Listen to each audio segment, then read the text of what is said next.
தமிழ்நாடு திரைப்பட இயக்குநர்கள் சங்கத்தின் சார்பாக இயக்குனர் எழில் அவர்களின் 25வது வருட சினிமா பயணத்தில்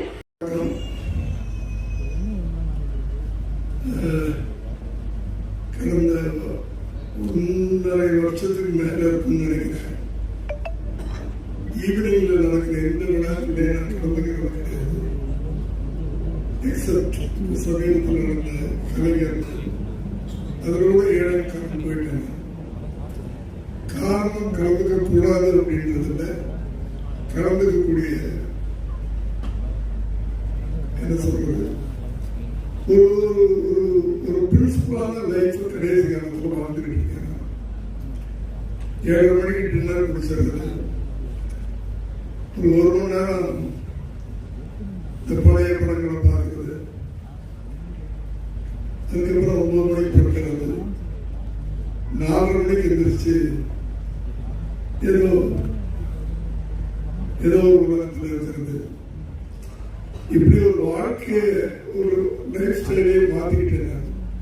இதுல ஒரு நாள் மிஸ் ஆனா கூட ஒரு 3 நாள் 4 நாள் வந்து அதை இடிக்கும்.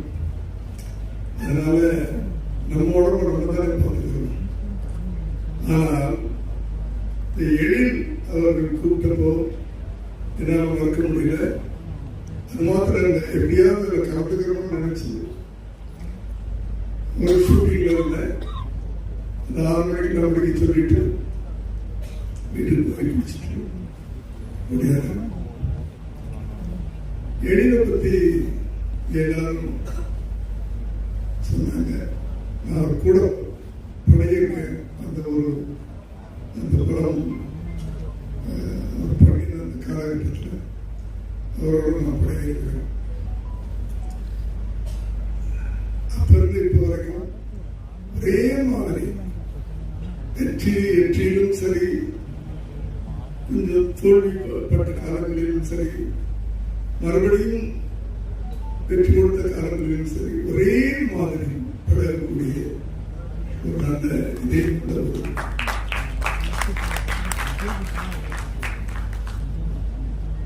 ஒரு திரைப்படம் ஒரு வெற்றி பெறுது அப்படின்னு சொன்னார். முதல்ல அந்த கரு கண்டெடுத்து சொல்லுவாங்க. அந்த கரு நல்லா இருக்கணும். அதை யார் நடிச்சாலும் வெற்றி பெறக்கூடிய அளவுக்கு திரைக்கதை அமைக்கணும். யார் நடிச்சாலும் அதான் சொல்றேன். அதுதான் ஒரு சிறந்த திரைப்படம். அப்படிப்பட்ட என் மகன் விஜயுடைய வாழ்க்கையில் எத்தனையோ படங்கள் பண்ணியிருக்கிறார். ஆனால் துள்ளாதவன் துள்ளும் ஒரு படம் அவர் வாழ்க்கையில் ஒரு 10 படம் இருக்குது. இப்படி மைல்ஸ்டோன் கொடுத்தவங்க இங்க 2 பேர் இருக்காங்க. கிடைக்கிற பேரரசு அவர்கள்,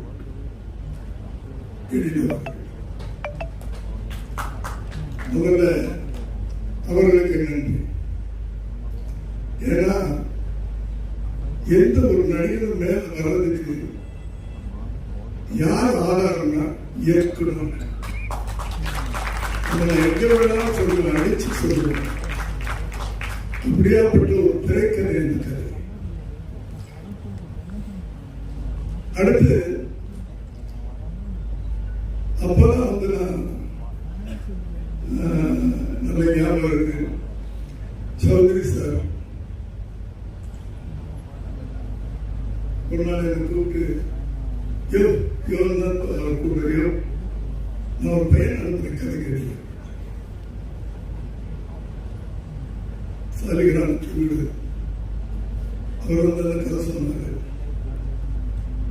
உடனே நான் வந்து அவர் போய் சேர்ந்திருப்பாரா இல்லையா தெரியல. சௌத்ரி சார் ஆஃபீஸ்க்கு நான் போன்லயே சொல்லிட்டேன், எப்போ வேணும் சார் கேட்டு அப்படின்னு கேட்டேன். இந்த படத்தை நான் சொல்ல மாட்டேன். அப்படி அந்த கதையின் மேல எனக்கு ஒரு நம்பிக்கை. ஒரு மணி இந்த ஸ்கிரீன் நான் ஒரு அந்த முழு கதையை கேட்டேன். அப்பெல்லாம் நான் விஜயோட மற்றவங்களாம் சொல்லுவாங்க, என்னமோ 1008 கதைகள் சொல்லுவாங்க என்னை பத்தி. நான் கதை கேட்கும்போது விஜய் அப்பாவா கேட்கறது இல்லை. ஒரு சாதாரண பப்ளிக் படம் பார்க்கிற ஒரு பப்ளிக்கா தான் அந்த கதையை கேட்கறது. அப்படி ஒரு பப்ளிக்கா 1-2 கேள்விகள் கேட்கறது. அந்த கேள்வி கூட ஒரு அசிஸ்டன்ட் டைரக்டர், சின்சியரான ஒரு அசிஸ்டன்ட் டைரக்டரா கேட்கறது. ஜாலா அடிக்கிற அசிஸ்டன்ட் டைரக்டர், ஒரு சின்சியரான அசிஸ்டன்ட் டைரக்டர் என்ன அழகுனா, இந்த கதை ஜெயிக்கணும், நம்ம டைரக்டர் ஜெயிக்கணும்னு நினைக்கிறோம். சின்சியரான அசிஸ்டன்ட் டைரக்டர். அப்படி ஒரு சின்சியரான அசிஸ்டன்ட் டைரக்டரா நான் எல்லாத்துட்டையும் கதை கேட்கிற எல்லாத்துட்டையும் கேள்விகள் தான் கேட்டேன். அதுக்கு சால்வ் பண்றது அவங்க இஷ்டம், அதை ஏற்றுக்கிறது அவங்க இஷ்டம். இல்ல நான் இப்படிதான் பண்ணுவேன்னு சொல்றது அவங்க இஷ்டம். அப்படி அதையெல்லாம் ரொம்ப ஈஸியா எடுத்துக்கிட்டு படம் பார்க்கும்போது இந்த கேள்வியெல்லாம் கேட்டது படத்துல இல்லையே, அப்ப அது உள்வாங்கி இருக்காரு. அப்படி பட்ட ஒரு இயக்குனர் இன்னைக்கு இத்தனை வருஷம் கழிச்சும் அவர் திரையுலகத்தில் இருந்துட்டு இருக்காரு பாருங்க. அதுக்கு ஒரே ஒரு காரணமாக நான் நினைக்கிறது, பைபிள்ல ஒரு வார்த்தை இருக்கு, எவன் ஒருவன் தன் தாயை உயர்த்துகிறானோ அவனை நான் மென்மேலும் உயர்த்திக் கொண்டே இருப்பேன் அப்படின்னு இறைவன் சொல்லதான் சொல்லியிருக்காரு. அது எல்லா வேதத்திலையும் சொல்லியிருக்கு. எனக்கு தெரிஞ்சது பைபிள். நான் அதை பார்த்துட்டேன். ஏன்னா எங்க அம்மாவோட 23 வருஷத்துக்கு கூட வச்சு இந்த கடைசி நேரத்தில் அந்த ஆஸ்பத்திரிக்கு என் கையால தூக்கிட்டு போனேன். அதனால தான் நான் நல்லா இருக்கிறேன், என் பிள்ளை நல்லா இருக்கிறேன், என் பிள்ளை நல்லா இருக்கிறேன். சார், தாயை நம்ம எங்க நம்ம உயர்த்துறோம், கடவுள் நம்ம உயர்த்திட்டே போறது எந்த மாற்று கற்பனை. ஏன்னா என் வாழ்க்கையை நான் பார்க்கிறேன். இந்த இளைஞர்களுக்காக தான் நான் சொல்லிட்டு இருக்கேன்.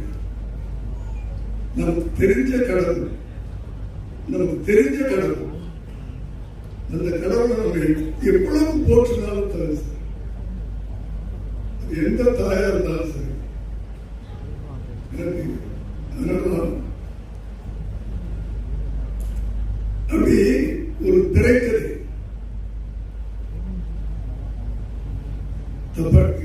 மேடையில் சொல்லிடுது. இப்ப திரைக்கதைகளை யார் மரியாதை கொடுக்கல. ஒரு ஹீரோ கிடைச்சா போதும், எப்படினா பட முடியும்.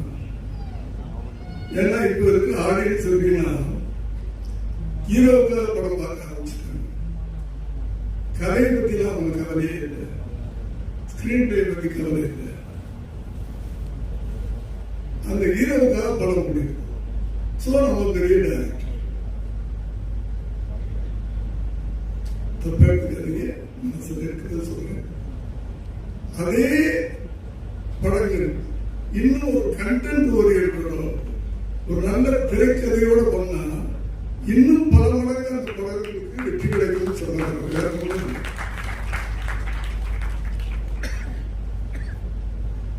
சமீபத்தில்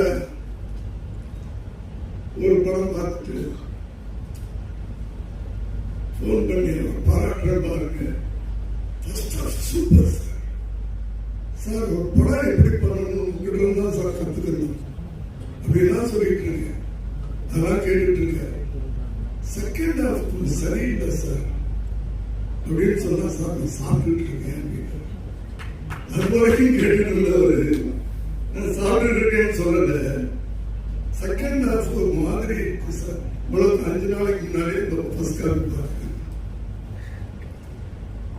சார். இப்படி இந்த மரங்கள்ல இந்த நம்பிக்கையெல்லாம் கிடையாது சார். அதுவும் ஒரு தரப்படே தன் பிள்ளைய இது பண்றதுதான் சார். நான் சாப்பிட்டு இருக்கேன், அப்புறம் கூப்பிடுறேன் சார் அப்படின்னு கேட்பேன். அப்புறம் கூடவே இல்லை. நான் படம் ரிலீஸ் பிறகு எல்லாரும் வச்சு செஞ்சேன். எதுக்கு சொல்றேன்னா, இந்த நம்ம சொல்ற ஃபீட்பேக் அவங்க எடுத்துக்கிட்டு அதை மாற்றி இருக்கலாம். அதுக்கு டைம் இருக்கு, 5 நாள் டைம் இருக்கு. அத்தனை விமர்சனங்களும் நான் சொன்னதை சொல்லிக்கிறேன். அதுக்கு சொல்ல வந்தேன்.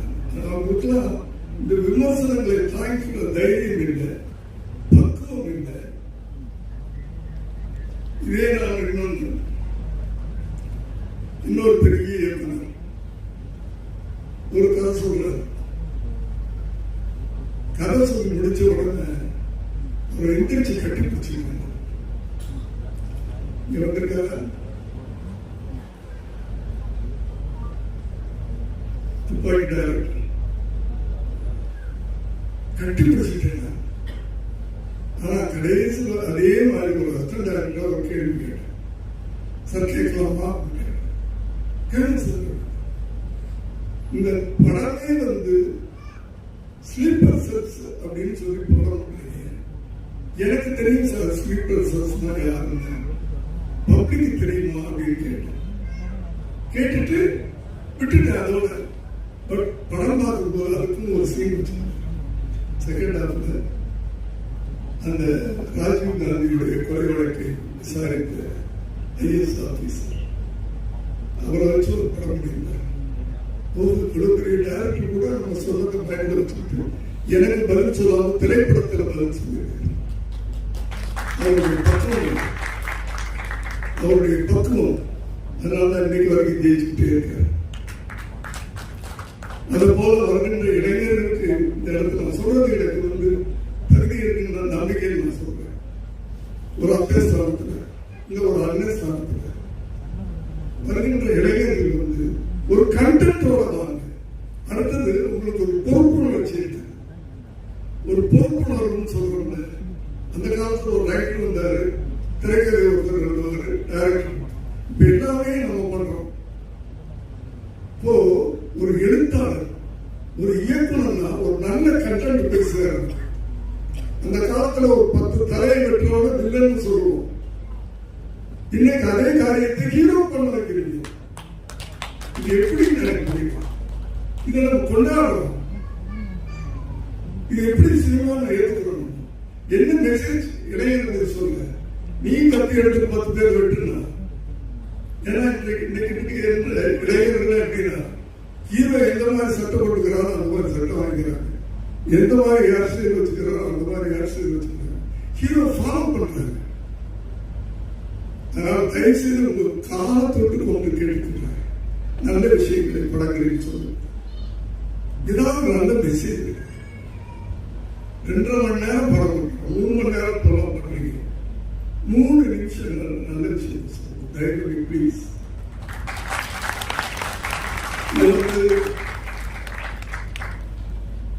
வேற எந்த இடத்துல சொல்லல. ஏன்னா எழிலை பத்தி சொல்லும் போது நான் ஒரே ஒரு கேள்வி கேட்டிருக்கேன். அவர் ஞாபகம் நினைக்கிறேன். என்ன கேள்வி? அந்த கேள்விக்கு படத்துல பதில் சொன்னார். அந்த பக்கம் தான் வெள்ளி விழா கொண்டாடு அந்த படம். அப்ப என்ன விஜய் பெரிய சூப்பர் ஸ்டார் இல்லை. அந்த கதை அவரை தூச்சு. இன்னும் சொல்ல போனா அந்த படத்துக்கு பிறகுதான் கேரளாவில் விஜய் ஃபேன்ஸ் அதிகம். நான் உண்மையில ஒத்துக்கிறது இந்த இடத்துல நான் தயங்க மாட்டேன். அப்படி ஒவ்வொரு இயக்குநர்களா வந்து நல்ல திரைக்கதை, அந்த திரைக்கதை அந்த படத்துல யார் நடித்திருந்தாலும் அது சிலருக்கு விடுவது நடிச்சு சொல்லுங்க. இது வந்து மீடியா எப்படி இருந்தனால எனக்கு அதுக்குன்னு ஒரு கதையை சொல்லி எழுதுறாங்க. நான் அவங்களுக்கு அதுக்கு அப்படி எழுதுனா யூஸ் கிடைக்கும். கதைதான் நம்மளை வரும் சொல்றேன். இயக்குநர்கள் தான் ஒரு களிமண்ணை கூட ஒரு அழகான சிலையா மாற்றக்கூடிய சக்தி இயக்குநர்களுக்கு தான் மீண்டும் மீண்டும் மாற்றலாம். அந்த இயக்குநர்களே நான் திரும்ப கேட்டுக்கிறேன். அதுக்காக தான் கேட்டுக்கிறேன். உங்க கையில இருக்கு. உங்க கையில ஒவ்வொரு ஹீரோவும் கிடைக்கும் போது நாம் உருவாக்குற கடமை உங்ககிட்ட. அதே நேரத்தில் சமுதாயத்தின் மீது ஒரு பொறுப்புணர்ச்சி. அந்த பொறுப்புணர்ச்சி ஒரு ஹீரோ என்னென்ன பண்ணலாம் படத்துல எம்ஜிஆருடைய தனி வாழ்க்கை யாருக்கும் தெரியாது. ஆனால் சினிமாவில் ஏதாவது ஒரு காட்சி அவர் தண்ணி அடிச்சு பார்த்திருக்காரு. நான் சொல்றது தெரிசு தண்ணினா கருது. மத அருந்தி பார்த்திருக்கிறேன் ஒரு படத்திலேயே. ஏன் அதை பண்ணல? அவரை ஃபாலோ பண்றதுக்கு கோடான தமிழர்கள் இருந்தாங்க, இளைஞர்கள் இருந்தாங்க. ஆகவே இதையெல்லாம் நீங்கள் எழுத்தாளர்கள், நீங்க தான் ஸ்கிரீன் பிளே பண்றீங்க, நீங்க தான் டைரக்ட் பண்றீங்க. தயவு செய்து இளைஞர்களை உருவாக்குகின்ற ஒரு சமூகத்தின் மீது அக்கறை உள்ள, மக்களின் மீது அன்பு கொள்ளக்கூடிய ஒரு இளைஞர்களை உருவாக்கணும்னா நீங்க இந்த ஹீரோக்களை அப்படி உருவாக்கணும். நான் எங்கேயும் போயிட்டேன், சாரி. எழில் அவர்கள் இந்த படம் புல்லாத முறையான இடையில நிறைய ஒரு ஹியூமர் தந்தாரு. ஹியூமர் தான் அப்படின்ற எனக்கு இருந்து அது ஹியூமராக இருக்கட்டும், சென்டிமெண்ட்டாக இருக்கட்டும், அந்த ஆக்ஷனாக இருக்கட்டும், எதுவாக இருந்தாலும் ஒழுங்கான ஸ்கிரீன் பிளே பண்ணால் அந்த படம் ஜெயிக்கும். காமெடி தான் ஜெயிக்கணும், சென்டிமெண்ட் தான் ஜெயிக்கணும். இந்த வீடியோ உங்களுக்கு பிடிச்சிருந்தா லைக் பண்ணுங்க, கமெண்ட் பண்ணுங்க, ஷேர் பண்ணுங்க, சப்ஸ்கிரைப் பண்ணுங்க.